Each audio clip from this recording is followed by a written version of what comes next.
Buttigieg is getting me, brother. Like, I want to kick off there. But I tried to tell you that weeks ago, bro. Wait till I show you the clips. These clips are gonna run. You didn't believe me when I said. You know what he said? You know what he said? He said, like, in front of 2,000 journalists in this journal, like, he's going on during his speech and talking about how systematic racism. He had two very strong points. The first one, he said, systematic racism is not on the people who are being oppressed. It is on the oppressors. Systematic racism is a white problem. Hard stop. Like, he said, systematic racism is a white problem. Not saying that people haven't said that before, but saying it to journalists where you know this is about to go everywhere. And that impressed you because of what? It came from a white man? It's in just front of a black crowd? No, but think about it. It's still not said. I haven't heard other non-black people say that to white or black, because even though he's saying it in front of a black crowd, he knows this is going to general news. And then the other part, and the reason when he brought up, because it was a panel set up where three of the candidates came, which kind of made me mad. I heard four. Wells. Wells. Four candidates. Come on, communications. You're right. Three Democratic and the one sole portray Republican. the right message. The one sole Republican who's going against Trump. So it was Bernie, Buttigieg, and Booker. Mm-hmm. So I was kind of upset that Kamala didn't come, but that's neither here nor there. Buttigieg mopped the floor with his opening and closing statements. Like, he by far, I would say it was Buttigieg and then a Bernie / Booker tie, because their styles and things. Are you going off the reaction of the crowd? Reaction, substance. I'm gonna put up their opening statements again, like the clips that as I put them up. When you hear the podcast, you'll be able to see them on our Instagram, IGTV, and then on Facebook as well. But the other thing, Buttigieg, when they start talking about reparations / systematic racism and how these are compounded effects for the African American community and what we must continue to push for it, he's like, he gave the analogy that it's like compound interest. If I get $1 today, in 5 years it'll, and at 5%, 5 years it'll be $2, then it'll be $10. In 100 years, it's $100. So you gonna put the clip up? No, yeah, because it's sort of like you're giving him an endorsement. And I don't think that's what I'm not giving him an endorsement. Okay. I'm giving him the reaction. Are you gonna talk about the other three? No, so Booker. I would say Bernie did some really good things. He still harped on like massive inequality in terms of wage inequality, and any other thing. He was really focused on, obviously, healthcare for all, how this implies just black communities in addition to all. His style was different because there was they gave an opening statement, then they sat down. The three journalists are sitting there and they'll sit down. But every time Bernie, he was like, "Mind if I stand up?" So he's like standing up over them. It was kind of funny, but it actually helped project his point. And then Booker, the reason why I was a little down on his and talking to other journalists and people there, down on his opening statement, he just didn't equate the problem and really read the room. And he was reading way more off of his paper. And so he didn't even get into like what makes him a great candidate until like halfway into their opening statements. I believe were like 4 minutes, 4 or 5 minutes. They were longer than 2, so they were like 4 or 5. Like halfway into it, so you had already started. Like he's just going on large platitudes. That's like, dude, you're not capturing the moment. As opposed to Pete Buttigieg, immediately, I'm talking about race inequality. I'm talking about economic. Like I'm jumping right into knowing who I'm talking to. Thank you guys for doing this as Black press. One of my first mentors was a Black. I wanted to get in press. I understand what you do. This is what you're doing. I need you to continue to focus. Like Bernie still had a more powerful message in how he gave it. Corey just his both delivery. Well, I mean, but he made it up in terms of he made it up. He had a super terrible R. Kelly reference that was just like didn't hit in the room. Like, so you gonna put those up, right? Yeah. Okay. But anyway, because you're giving a whole little diatribe, and we don't really we didn't come to talk about that. It's news. Cameron, I asked where you had been in the politics. last couple of weeks. I simply said Philly. You said Miami, and you went into a long diatribe about. You go put the clips up. Let's just go on and talk about. Well, we can talk that's kind of like. Well, let's do this. That's the intro, the hot mic intro. For those who decide to watch on YouTube. Welcome back to the Hip Politics Podcast. You got your boy, Cameron Calvin, Mr. Cameron Calvin. 13 minutes in and we get our names out. Right. Mm-hmm. The Hip Politics Podcast, for all of us following us on Stitcher, Apple Podcasts, Google Play, SoundCloud, YouTube. Welcome back. Make sure you subscribe, comment. Let us know if you got questions, topics you want us to address. It's your boy, Mr. Hip Politics, Mr. Communicator of Color, a.k.a. Cameron Trimble. And then I've got my sidekick, co-host, there we go, mentor and brother, Michael McQuarrie, a.k.a. the mayor of Capitol Hill, a.k.a. DC Newt 90. What's up, my brother? What's up, everybody? That was the longest hot mic intro. Yeah, it was. It was. In the outtakes. We had a lot. It's been a minute since we did this, so we had to catch up. It is. We wanted to come in today and get on the podcast. A couple things that have happened. First, kicking off, like since people last heard from us, we've had another debate. We were able to. We brought together some groups and had two really big, successful debate watch parties here in Washington D.C. A lot of young D.C. insiders. Really good mix of, I would say, mix of like black, white. It was mostly Democratic. We'll give you that, but all on like 100 screens, and like the mini debates is what made that cool. Like hearing what other people were talking about while who was delivering. Now that you've seen it, I know you came on wax and said, I'm not paying attention to none of this, too early. Yeah. But who do you think won the two nights? I don't think anybody won. I think everybody got to try to get their message across for the 11 minutes of fame that they got, which was interesting. I mean, but and I said it that night, the governor Hickenlooper, Hickenlooper? Yeah, from Colorado. I mean, he should have talked about one thing the whole time that he was there. No, that's Bennett. Bennett is from Colorado. Well, whoever was from Colorado should have talked about just how the marijuana industry has changed the dynamics of their country, or their state.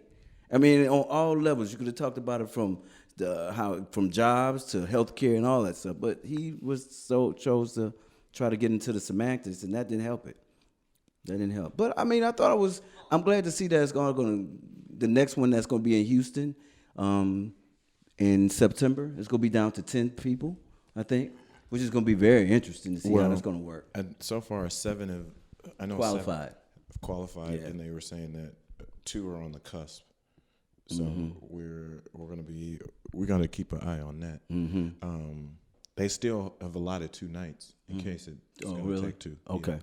So I don't know if it's interesting that's going to happen during CBC week. So this is there's like a little twist where people may not get on this next one, but then they could qualify for the next one after that because the standards of like how many donors and things they need. Say I'm almost at the standard when this cutoff is at the end of August. I'm almost there and I don't make it, but I keep raising and keep going. The next highest standard isn't like twice as much. So essentially, some people who like keep raising, they might barely miss this one, but then they could raise and still get into the next one. So it's like.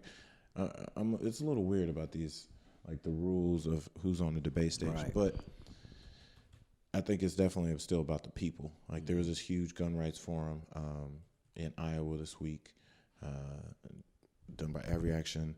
I know March for Our Lives is planning another like gun violence prevention forum along with the Giffords organization that's coming up in October. Obviously, these two, much of our prayers and condolences and thoughts are with the people of El Paso, the people of Dayton, Ohio, my home state.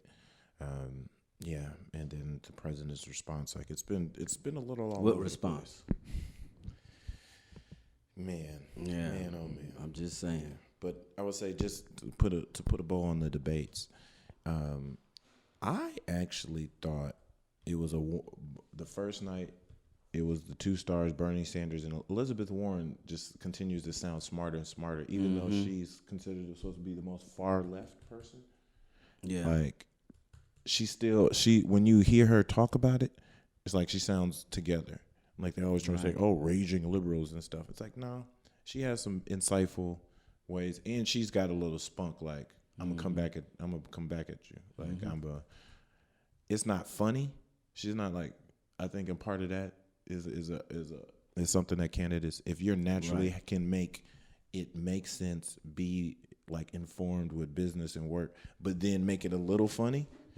Like that impression it leaves on you, like, oh, because funny implies like relaxation, control. Like there's some deep psychology in terms of like how you respond on the debate stage. But then only so many people watching it, and then there's a bunch of people, like you said, I don't care. I'm not. It's cool to watch, but I'm not really tuned in. I think people are getting into it now, though. I think with all the especially with the shootings, unfortunately, that it took some tragedy.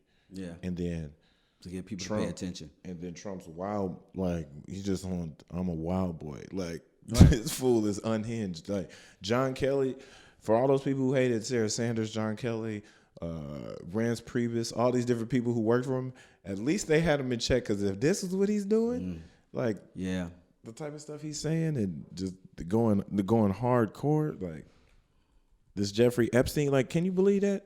Just today, right before we started the podcast, if you haven't been paying attention, like this convicted pedophile, Jeffrey Epstein, billionaire friend, who's been a friend and associated with Trump since the 80s. There's reports, video, pictures of that. He retweeted on his Twitter to 60+ million people. 60 million. He has 61 million followers. 16. Oh no, brother. Okay. He's top 5 in terms of like Twitter followers. He's up there. He promoted a conspiracy theory linking the Clinton family to the death of Jeffrey Epstein. I can't even. Man, like, what is this guy doing? Like, what is he doing? Like, no one checks this man. Yeah, he's Twitter happy, to say the least. But I mean, that's Donald Trump. He told you what kind of person he was going to be, what he was going to do when he ran, and I don't expect anything different from him from any other case. I mean, it's just the president of the United States is kind of off the hinges right now. Yeah. What do you feel like are some of what's being said on the inside? Like, what are like? We can't wait. We need November 2020 to get here quick. We need to vote him out. Are people not talking more about, like, because I'm of the belief, and it kind of makes sense that he's doing all of this to, like, look at me here, look at this rhetoric.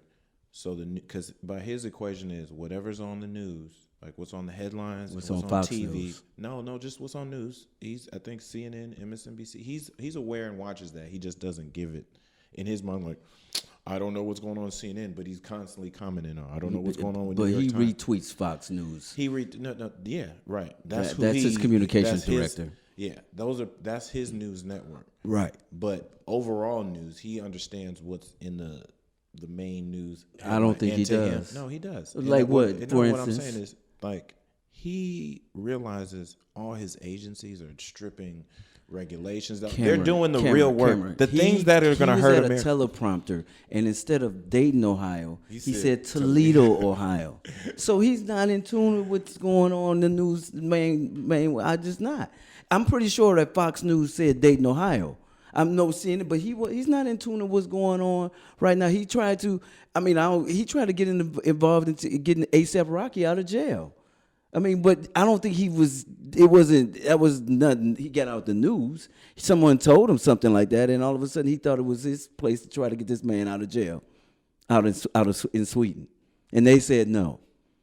This president is all over the place. You got Kim Jong-un, whatever, from North Korea, that's throwing projectiles out, 3 of them in the last week or so. That's got a letter crazy. From him, a pretty nice letter or whatever he called it.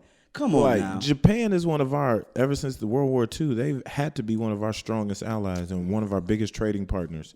And so they're directly affected and threatened by this. We have a military base there. He's destroying our relationship by letting Kim Jong-un run. I mean, we were already kind of doing that anyway. I'm talking about not China, because China we have more I'm talking about with Japan. Even with Japan, they want us to get rid of our military base over there. They've been protesting to get rid of that for a while, but this president is by right. I mean, you are the president of the United States of the free world, so you're involved in a lot of things. But he's all over the place. So I mean, we're talking about impeachment and all this stuff. It's just by the time you get through impeachment and all the processes and all that, it'll be well into next year. And you have an election coming up in November, which could fuel his base even more. So, and the Senate is not going to impeach him. So, I mean, we might as well go on and just do the right thing and get feet on the ground, get boots on the ground, and vote him out. Simple as that. Very true. I mean, but now we got to see who's going to be next and who's going to be the best candidate. And I think I just want someone that can beat Donald Trump. Yeah. But we got to want somebody more than that. We got to, yes, we want somebody who wants to beat Donald Trump and win. Mm-hmm. But I don't want somebody just because you could beat him, now use all of that political capital and goodwill of beating him and going against everything to really push some really good legislations, laws, really figure out. We need to also be focused on beating Mitch McConnell. I think that's as much as in Donald Trump. About beat him personally, beat him and get him out of the Senate. Get him out. Mitch McConnell is up. Mitch McConnell is up for Democrat. Yes, Mitch McConnell is up for re-election next year in Kentucky. I got you, but I don't. We need as many people. I don't think turning the Senate over to Democrat, flipping it goes through Kentucky. No, Mitch McConnell. If Democrats take the Senate, he won't be majority leader. But he's part of the calculation of getting. We can flip the Senate. It's going to be very hard. Yeah, I don't think we'll do it in Kentucky now. No, we could. No, the only reason why Mitch McConnell doesn't lose is because he overspends. He'll go spend $30 million, $20 million on a $2 million race. What? They white. No, Kentucky is a Democratic-leaning state. They have had a Democratic. They've had if you Governors, can get but not Senate. So that means you have a statewide. That means you have a statewide. They haven't had two senators. When the last time they had a Democratic senator? I'm not sure. Was it Bunning, the baseball player? Oh, he was Republican too, though. No, but what I'm saying. It's been a long time since Kentucky had. Yes, but Kentucky's dark purple. Dark purple. Dark purple is a color. It's red. Wait, so it's still a red. Purple? Yeah, light purple.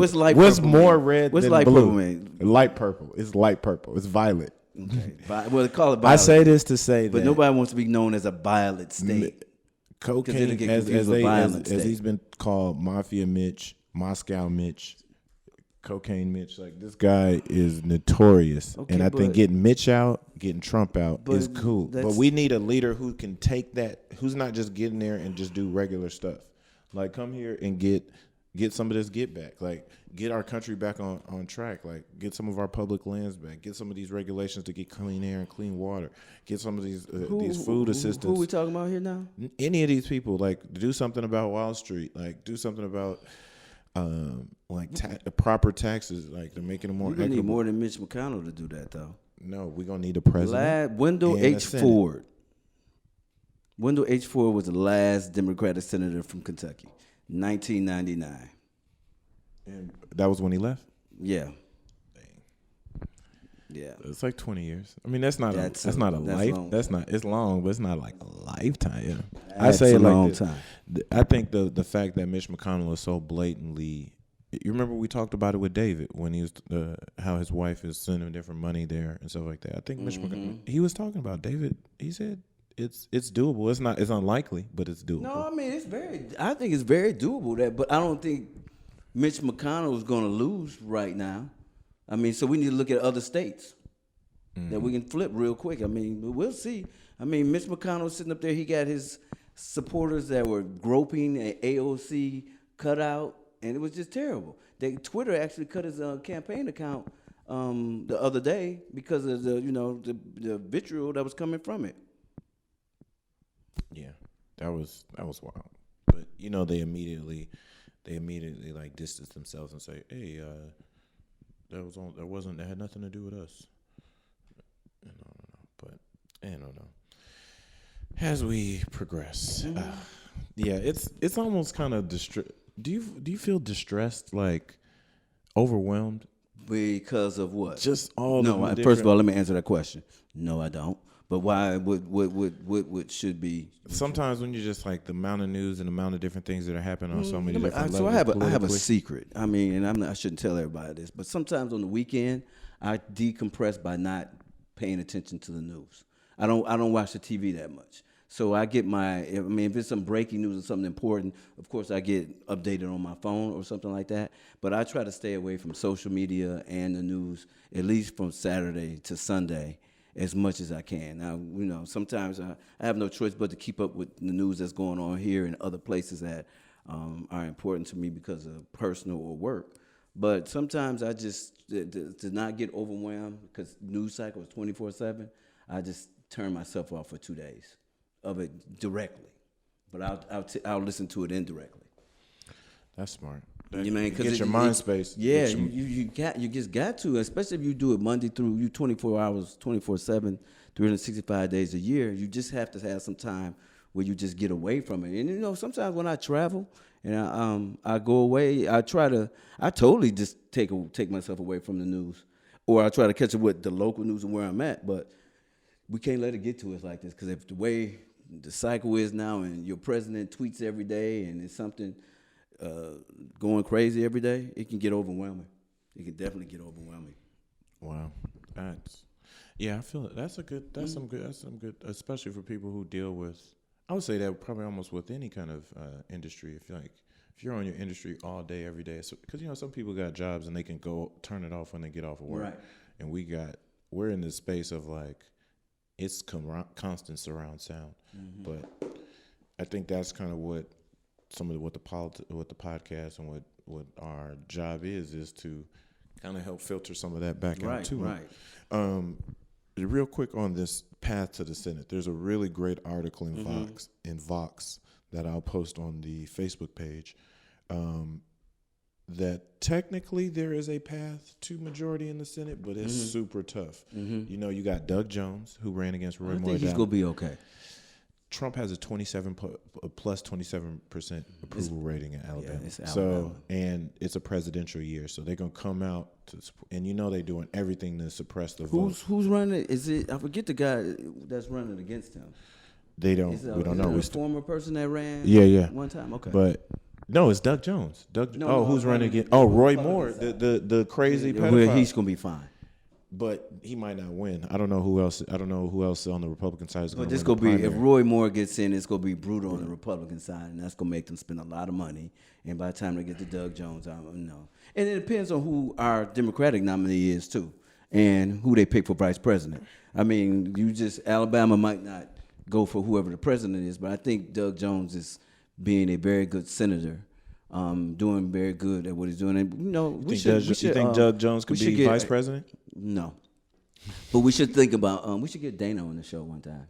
Dana Gresham, that's Doug Jones' chief of staff. Oh, let's put that. He'd be a good person. And then he used to be president of the CBA and all that stuff. He'll be good to have on the show. All right. I'll reach out to Dana, we're going to ask for you to come out on the show, please. And Dana be a good one. That'd be a good one to have on the show. So I'm gonna walk through the way the Democrats win. Then they say you got to keep Doug Jones. Then we got to win Arizona and Colorado. Arizona, because that's the person they're running for. Is that the seat from McCain's? No. That's for it's already Republican in there now. But it's very. It's gonna be because Ben Lujan. Who's running for that? Lujan. Lujan's be good. That'll be a good race. And Trump is -7 in Arizona. Yeah, that might flip. That might flip. Like 13. And they need another. Get another Hispanic into the. In this one, it gets hard. What's that? These 5 states have because these are quote unquote purple states. Okay, let's go by state by state. Let me see if I know who is in it. Start with the first state. Iowa. Okay, that's Joni Ernst. Iowa, I'm not. It's Ernst, and I'm trying to think who they're going to get to run against her. Yeah, it's Ernst. What's the next state? Iowa. Then they say Texas, which that's is going. Cornyn. That's going to be, it all depends on who they get. I mean, Texas is kind of, Beto opened up a lot of doors. And then Texas is very upset with the president and the way that they've had a lot of these mass shootings and stuff, in Texas. So Texas is in play. What's the next state? Montana. Montana. They've had a Democratic governor. He's really conservative. Yes, Boozman. Bullock. But who? They've had Montana has had a Democratic governor before. Yeah, but John Tester had a tough race the last time. It's always difficult for a Democrat in Montana, believe it or not. And it's a black guy actually running for. I want to say he's running for governor, or maybe he might be running for Senate in Montana. A black guy, because he's like a mayor of a town out there. Yeah. Right now, yeah, we'll see who gets it. But they got Montana. That's tough. Now then they go to Georgia. Sonny Perdue. I mean, no, it's not Purdue. It's I forget his name. But with that massive voter suppression, and now that they got the current governor, well, I wish your friend Stacey Abrams would run for Senate. Hey, I really would. I really would have thought she would have gotten that. I think she could still run. She could run for Senate. I mean, she said she wasn't. She should. Yeah, she should. Because I know you're not the governor, but you could still statewide race, and I think she would definitely be the first black. She woman. would win, and she'd be the first black woman to represent a southern state, like one of the first, ever. And then they've got Maine, Collins seat. She's always that, but that's always she's been always cast to run hard for that. David Perdue, that's his name. And then that's not it. We still got to do more. Then we need these two because they said there's divisive Republican primaries. And there's the first one I could see, North Carolina, which is still very conservative in some ways, but there's a strong black presence. Are some liberal bastion places, but if they can pass these these transgender laws and these different, they got way more oppressive marijuana laws and stuff like that. It still lets me know they have a very conservative base, especially in rural. Then they say Kansas. No, with Kansas, I don't know Kansas politics. We just don't want Pompeo to run, but they have a real right wing person that's out there running right now. That they know if he gets the Republican nomination, they could possibly lose. Possibly lose the nomination. So that's why that's important. Yeah, Cory Gardner is the one in Colorado, and he pretty, I don't know. But he's sided on Trump a few times, so it's I feel like if you can tie people to Trump, the McSally, the lady who got John, what's his name? I'm sorry, Senator John McCain's seat. She was the more conservative one who was super in love with Trump, McSally. So she has to run, and she doesn't have. Because she's only going to have had it for a year. She doesn't have that same brand equity with the state of we need to keep you in here because you've been doing stuff. It's there's no way for her to prove herself that she's a great senator in a year and a half. Right. And then on top of that, you're doing it hugged up against Trump. So I mean, and then in addition to that, we're also defending a ton of states. Yeah, that's where in places that are more conservative. So I think that's what's going to make it tough. Yeah. I think that's the real power move in terms of changing laws. Getting Trump out of there is a great move for the soul of the country. Michael Moore was on CNN a couple of weeks ago, and he talked about how Michigan changed the dynamics of the politics from Republican to Democrat simply because of the initiatives that they put on the ballot. And initiatives were, that got a lot of people came out to vote. And so you get to start doing all that kind of stuff. I feel it. What else is going on in the world? Some other things that are happening. What's up? Hey, do you follow sports a lot? A ton. So what's going on with this rule that they changed with these what do they call it? The managers? Or no, not managers, but the agents. Oh yeah. And what's it called? It's named after who? The Rich Paul rule. So could you explain that to me? No. Yeah, I will. Because I think this has consider a myself political. And then can we talk about Antonio Brown and is going through crying, whatever that is, and now he might maybe play because he got frostbite on his feet? No, we're Jesus not talking Christ. about that. Who does that? This is hip politics, not wild sports. Okay, well, wild sports. Can we talk about the Rich Paul thing? Paul And who is Rich Paul? So let's talk about it because I've met Rich a few times coming from Cleveland. This is what it is. The NCAA just instituted a new rule that at agents, because they're technically they can't sign with agents. They're amateur status, even though everybody's making millions off of them. And when you're about to leave and you want to the basketball season is in March, the draft is in early June. People have to go through the draft process. There's a date that you have to declare that you want to be into the draft. And there's another date that you can pull out as long as you haven't signed with an agent.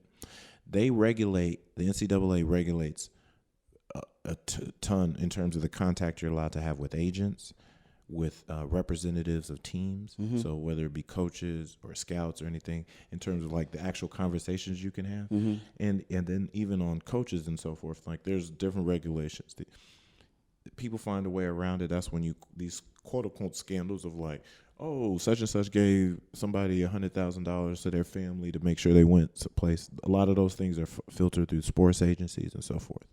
So now they put a new rule in order for you to be a registered because you have to register with the NCAA to even be able to talk to certain students who are still amateur status. Mm-hmm. There's 3 things. You have to have been doing it for 3 years, which is, okay, I can give you that's reasonable. You have to take a test that they administer because NCAA is based in Indianapolis, their headquarters. But the third thing is you have to have a college degree in order to be a registered agent. And it's like...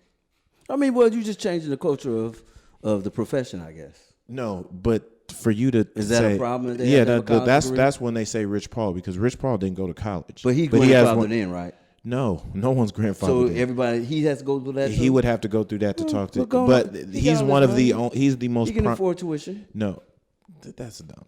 No, the idea is that for you to put this rule in, you only get to test once a year. So if you miss it, you're not be able to register for a whole year. So the idea is that he's literally one of the top, has the top 3 agencies now. Right. He's the only black head of a sports agency.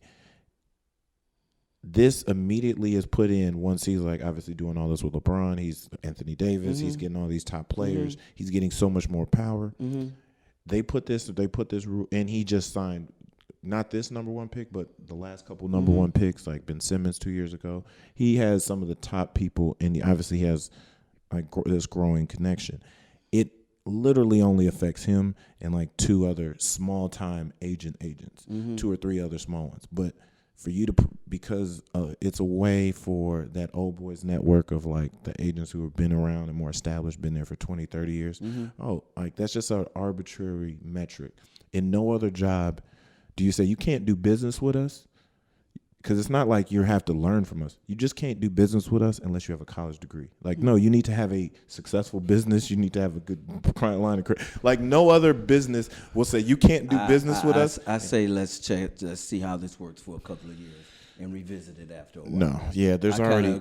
Did you not see? So that's what I was going to say. How it relates to NABJ, the National Association of Black Journalists. Chris Broussard. If you go on, I don't know if you saw. Kappa. Yeah, Chris Broussard went on a rant. I won't call it a rant. He gave a very strong public statement calling out, like, let's call the Rich Paul rule what it is. It's the racist rule. And he went on Instagram Live. I mean, went on Instagram like Angela Rye. Yeah. You think so? Most of the white agents have. Yeah, they have degrees? All of them. Yes. For you to just arbitrarily, this wasn't an issue. It wasn't like, hey, because they don't have. So why are they? Their justification. Why they don't like the black agents? No, they don't like this agent. It's not just black agents. They don't like Rich Paul. Because he's getting all the top players? Exactly. So why are they hating like that?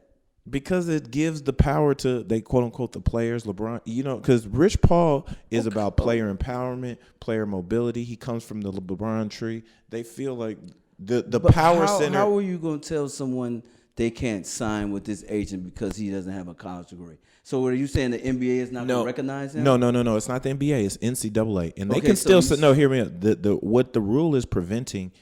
He doesn't. You just don't sign people. You have to have contact with them over years. Their family. So he can't. So he's not allowed to before they get to the NBA. It greatly reduces the amount of legal contact in their rules. But if you do have a college degree, you can't be in contact with them. Yes. Okay, I'm pretty sure it's gonna be ways around that. But no, I'm pretty sure they're gonna have to change. So what do you mean? I can't have any contact with. I can't have any contact with you.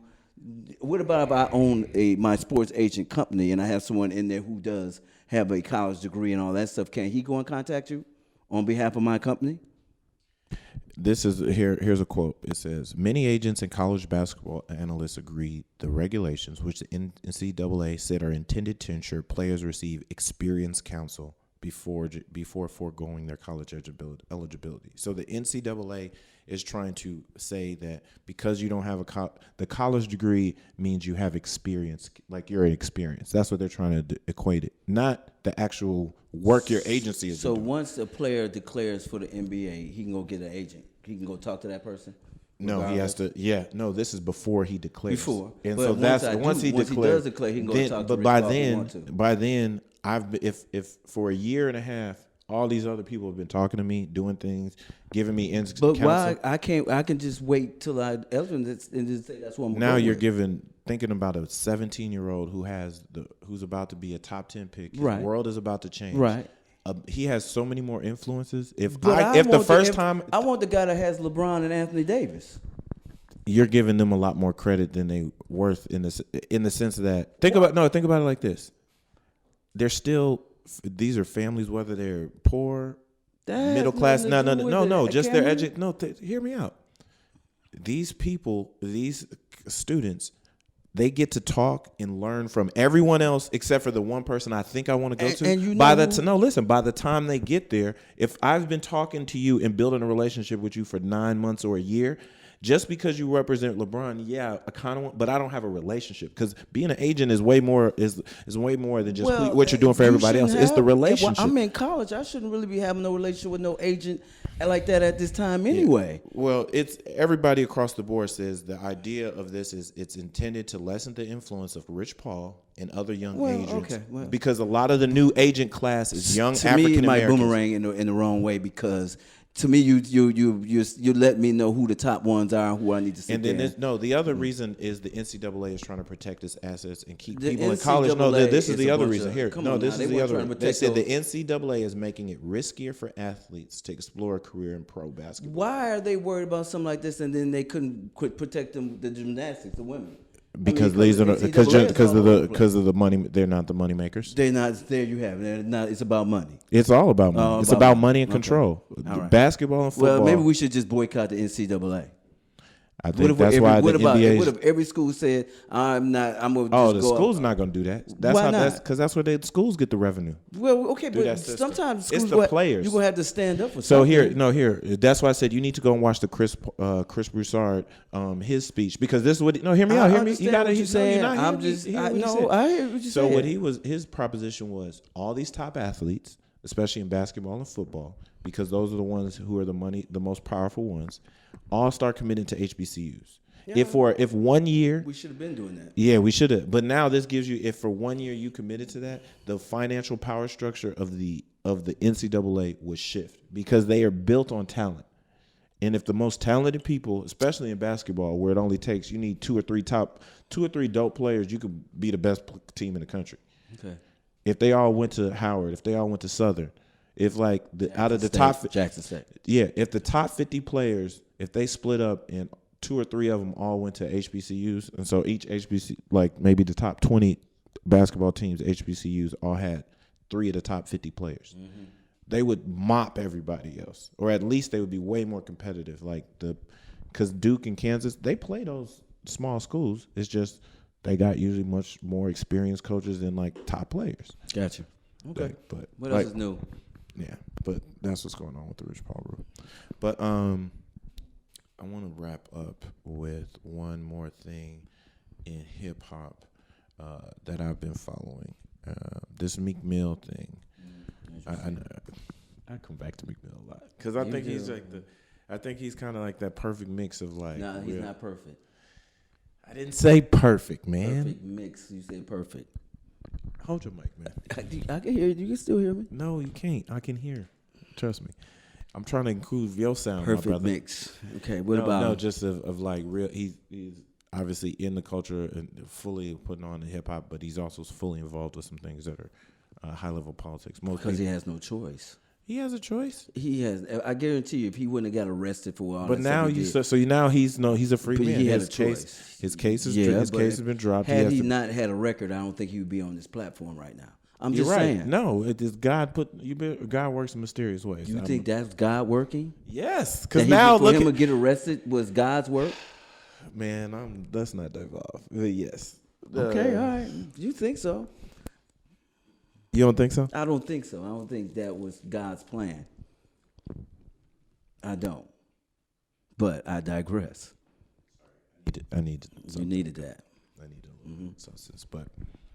He recently, 2 things happened on the same day. His case was dropped, so he's getting a retrial. So now he's just a free man who's gonna that trial is going to happen again. What if they find them guilty? But they won't. Because how you know? Hear me out. You gotta let me explain. I did the research. I'm trying to give you give me explanation time. I mean, why is he going to have another trial if they won't find him guilty? Because it was a bias. It was a biased judge. Okay. That's been proven. Okay. And then the arresting officers were just caught. Like they had over 100+ cases thrown out because they were dirty cops. So the prosecution is bringing this case again. No, the Supreme Court took off his trial. He still had a trial. Like they're not rebringing. They might be able to drop the charges later. Well, it could get to that point. Trial again. What do you mean by that? As in his original sentence has been wiped out. And saying your original trial had a lot of flaws in it. Okay. So we're going to do it again based on the prosecution. Who is we? The courts. So the prosecution. No, the prosecution. No, that's what brings the case. The prosecution, the case has already been brought 10, 11 years ago. What I'm saying is that same case has to be retried. They may be able to drop the charges if they don't think they can win. But the main reasons were the judge, the evidence, and the witness were all severely compromised. So now he's a free man.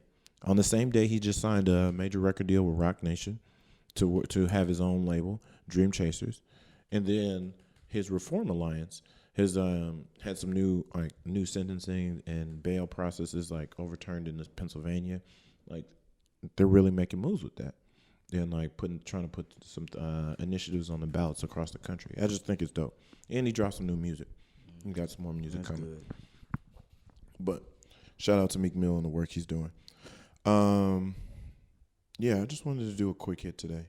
That's good. With this Jeffrey Epstein and this Clinton stuff is so stupid. Trump is just spreading conspiracy theories. Like it's annoying. Like again, I wanted to. We've also got a while I was down at NABJ conference, I was able to sneak in an interview or two. So that's going to be coming. Website is almost done. We got merch. Please show the camera if you're watching this on YouTube or social. We got T-shirts coming with the logo, hats. Shout out to so we got merch coming. That's going to be on Hip Politics Podcast and Hip Politics News, all our social sites. The website is coming. It's almost done. Congressional Black Caucus Annual Legislative It's coming up. Conference is around the corner, so we've got a couple of receptions and some things we're doing. Some exciting guests coming up in the next couple of weeks. If you want to be a part, if you're hearing this, as we lead into that, if you want maybe a free, we probably could do ticket giveaways, but if you want to be a part, make sure you leave comments or email us or DM us and send your contact information. If you want to make sure you get an invite to the reception, it's going to be on Thursday, September 12th, here in Washington, D.C. That'll be another one of our first activations. If you want to be a part, more information on that will be coming out. But until then, so like I said, please follow us on Hip Politics Podcast, Hip Politics News, on all across social sites. The website is coming. You can follow me on Mr. Cameron Calvin on Twitter and Instagram. Where can they reach you, Mike? DC Noop 90, DC NUPE 90 on IG. Michael J. McQuarrie on Facebook. DC Noop 90 on Twitter. Dope. Yeah, some big concerts been announced. I just bought tickets to the Meek Mill Future concert. I'm going to the Kennedy Center is having some free events, so I'm going to see like Robert Glasper and somebody else. Beverly Bond on doing all these free events. You could have got free tickets last week, and like Beverly Bond is performing. She's DJing like that Saturday of CBC week, so I'm gonna go there at 8:00. Go hear her, and then go hit all the events on Saturday night. I normally don't go out on Saturday night for CBC, but this year I will. When we say CBC again, that's the Congressional Black Caucus Annual Legislative Conference. The foundation's annual. It's like I would say it's like the Black Super Bowl of politics. It's like the who's who in politics. Yeah. So it's and I have some information about us being on Radio Row once we get off of here and update you on that. Because look for us there. Look for us for a few places. Like the podcast is blowing up, man. It is. It's. I just was checking the numbers. Like we're the fastest growing podcast people in are talking Albany, about Georgia. it. I mean, people want the link and everything. I'm like, you haven't seen nothing yet. Exactly. Just wait. Just wait. Till we get people like Meek Mill on the show and Puffy and all that. But and shout out to, we've had some amazing guests already. People and we who got really some make it up. move. And we got some good ones coming up. Some people that canceled, and it wasn't our fault. It was kind of a last minute thing for them, but they want to come on the show real bad. Yeah, we got some people. Bad, so. No, we got some good relationships. In a minute, we're gonna have to start getting someone to do our appointments for us. Oh yeah, we're actually right now. If you're hearing interns if we're looking for interns and production interns for the show, because like I said, it is blown up faster and quicker than we probably both anticipated in terms of who we can have. And so if you're looking to get some great experience and some other things, please definitely also contact Theorist-in-Chief. If you listen to us, you should come and get us. You really need to come and get us before somebody else does. Yeah.